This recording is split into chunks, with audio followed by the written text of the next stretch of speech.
America એક બહુ જ શાનદાર પરંતુ મોંઘો દેશ છે. ખાસ કરીને મિડલ ક્લાસ અને લોઅર મિડલ ક્લાસના લોકોને અમેરિકામાં પણ પોતાનું જીવન ધોરણ ટકાવી રાખવામાં તકલીફ પડી શકે છે જો તેમની આવક ઓછી હોય તો.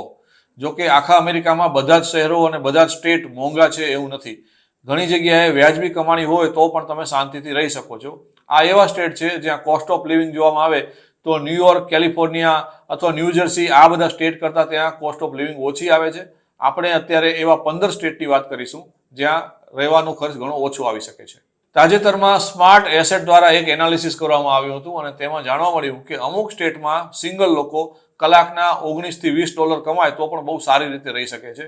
અમેરિકાના સૌથી સસ્તા રાજ્યોમાં તમારે બેઝિક ખર્ચ કરવો હોય અને બહુ મોટા ખર્ચાળ શોખ ન હોય તો સિંગલ વ્યક્તિ લગભગ $40,000ની વાર્ષિક કમાણીમાં શાંતિથી રહી શકે છે. એકંદરે જોવામાં આવે તો દર મહિને લગભગ $3300ની કમાણી હોય તો આ બધા રાજ્યોમાં બહુ આરામથી રહી શકાય છે, બહુ વધારે ટેન્શન લેવું પડતું નથી. અમેરિકામાં કોસ્ટ ઓફ લિવિંગની રીતે જો જોવામાં આવે તો વેસ્ટ વર્જિનિયા એ સૌથી સસ્તું સ્ટેટ છે જ્યાં ઓછી કમાણીમાં પણ ઘર ચાલી શકે છે. ત્યાર પછી અરકાનસાસ અને ત્રીજા નંબર ઉપર ઓકલાહોમા આવે છે. વેસ્ટ વર્જિનિયામાં વ્યક્તિ એકલી રહેતી હોય તો તેને લગભગ $39,500ની પ્રી ટેક્સ ઇન્કમ કરવી પડે. બે વ્યક્તિ હોય તો ખર્ચ લગભગ 1.5 ગણો થઈ જાય કારણ કે પછી હાઉસિંગ અને યુટિલિટીનો ખર્ચ કોમન જ આવશે. એટલે કે લગભગ $40,000ની જો વાર્ષિક કમાણી હોય તો તેમાં housing, transportation, health care, tax અને બીજા બધા કોમન ખર્ચ પણ કવર થઈ જવાના છે. આ બધા ખર્ચની ગણતરી MITના લિવિંગ વેજ કેલ્ક્યુલેટરથી કરવામાં આવી છે. સારી વાત એ છે કે અમેરિકનના જે એવરેજ પગાર હોય છે તે આખા વર્ષની કમાણીને એવરેજ જોવામાં આવે તો તે $40,000 કરતાં વધુ જ હોય છે જો વ્યવસ્થિત જોબ કરે તો. એવરેજ અમેરિકનની આખા વર્ષની આવક લગભગ $60,000ની આસપાસ થાય છે. જો કે દરેક રાજ્યમાં મિનિમમ વેતનના દર પણ સરખા નથી હોતા. કેલિફોર્નિયા જેવા રાજ્યમાં ફાસ્ટ ફૂડના વર્કર્સને પણ કલાકના $20 અથવા તો વધારે કમાણી થાય છે. પરંતુ બીજા ઓછા પૈસાદાર રાજ્યો અથવા તો ગરીબ રાજ્યોમાં કમાણી જે હોય તે આના કરતાં ઘણી ઓછી હોય છે. અમેરિકાના જે રાજ્યો બહુ મોંઘા નથી ત્યાં પગારનું ધોરણ પણ નીચું હોય છે એ વાત યાદ રાખવી જરૂરી છે. કેમ કે વેસ્ટ વર્જિનિયામાં મિનિમમ વેજ $9 પ્રતિ કલાક ચાલે છે અને કોઈ વ્યક્તિ સપ્તાહમાં 40 કલાક કામ કરે તો પણ વર્ષમાં માત્ર $18,200 થી લઈને $18,400ની કમાણી કરી શકે.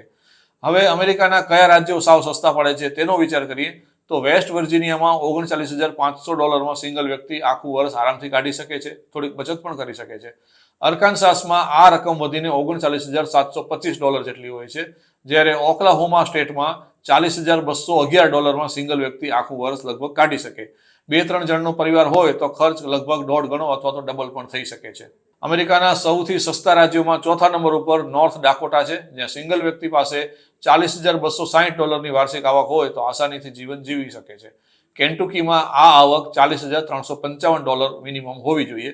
છઠ્ઠા નંબર ઉપર ઓહાયો સ્ટેટ છે, જ્યાં $40,360ની આવક વ્યક્તિએ કમાવી પડે શાંતિથી રહેવું હોય તો, જ્યારે સાઉથ ડાકોટામાં આ રકમ $40,720, લુઇઝિયાનામાં આ રકમ છે $41,235 અને મિસિસિપીમાં $41,361 છે, જ્યારે ન્યૂ મેક્સિકોમાં તે $41,800 થઈ જાય છે.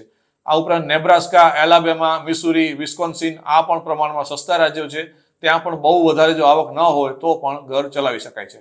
હવે કોઈ વ્યક્તિ અઠવાડિયામાં 40 કલાક કામ કરતી હોય તો તેણે આટલી કમાણી કરવા માટે કલાકના $19 થી $20 દરે કામ કરવું પડે. તેની સરખામણીમાં સિંગલ વ્યક્તિ માટે સૌથી મોંઘું કોઈ સ્ટેટ હોય, અમેરિકાનું સૌથી મોંઘું રાજ્ય હોય તો તે મેસેચ્યુસેટ્સ છે અને ત્યાં લગભગ $58,000ની વાર્ષિક આવક હોય તો એકલી વ્યક્તિ કદાચ શાંતિથી રહી શકે, આસાનીથી રહી શકે. એટલે કે મેસેચ્યુસેટ્સમાં જો રહેવું હોય તો દર કલાકે $28 થી $30ની કમાણી કરવી જરૂરી છે. અમેરિકામાં જે સ્ટેટમાં રૂરલ એરિયા વધારે છે ત્યાં દેખીતી રીતે જ પગાર પણ ઓછા મળે છે, પરંતુ ત્યાં રહેવાનો ખર્ચ ઓછો આવે છે. વેસ્ટ વર્જિનિયામાં કોઈ પરિવારની એવરેજ ઇન્કમ $52,460 હોય, જ્યારે ન્યુયોર્કમાં વસતો આવા જ પરિવારની આવક $74,000 હોય તો બંનેની લાઈફ લગભગ સરખી રહેશે એવું બ્યુરો ઓફ લેબર સ્ટેટિસ્ટિક્સ જણાવે છે. હવે અમેરિકાના કેટલાક સ્ટેટમાં ઓછી આવક હોય તો પણ ચાલે અને કેટલાક સ્ટેટમાં સારી એવી કમાણી કરવી પડે. આવું કેમ? તો તેનું કારણ એ છે કે દરેક જગ્યાએ હાઉસિંગનો ખર્ચ એક સરખો નથી હોતો, હાઉસિંગના ભાડા પણ એક સરખા નથી હોતા. અર્બન એરિયામાં વધુ લોકો રહેવા આવતા હોય, વધારે ત્યાં જોબની તક હોય છે અને વધારે આવક પણ મેળવી શકાય છે. તેના કારણે ત્યાં વધુ લોકો આવે છે અને મકાનોના ભાવ પણ વધી જાય છે. દાખલા તરીકે કેલિફોર્નિયા એ એક અર્બન સ્ટેટ છે અને ન્યુયોર્ક પણ એક અર્બન એરિયા છે અને માત્ર હાઉસિંગનો ખર્ચ જ ત્યાં $20,000 થી લઈને $24,000 જેટલો આખા વર્ષમાં આવી જાય છે. ઓછામાં ઓછો ખર્ચ આટલો થઈ જાય છે. આ ઉપરાંત અમેરિકાના મોટા સિટીમાં ટેક્સનું લેવલ પણ વધારે હોય છે, જ્યારે વેસ્ટ વર્જિનિયા જેવા સ્ટેટમાં ટેક્સ ઓછો લાગે છે.